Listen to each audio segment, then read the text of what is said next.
Seeing this donation come in to support kids at the South Foundation Children's Hospital and the Children's Diagnostic and Treatment Center is really overwhelming. We collected a lot of toys to be able to partner with them and with the young children that these are going to.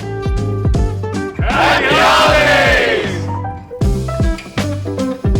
The hospital is actually really full. We have lots of children that are here. This is going to be an incredible surprise for those kids. They have a lot of anxiety and fear when they're in the hospital, and this is just going to bring a huge smile to their face and really make them so happy. It completely enlightens us to be able to be a partner with not only a hospital district, but those families, those young kids in need. We just have such gratitude. The community has really just rallied behind Broward Health, and we very much appreciate that.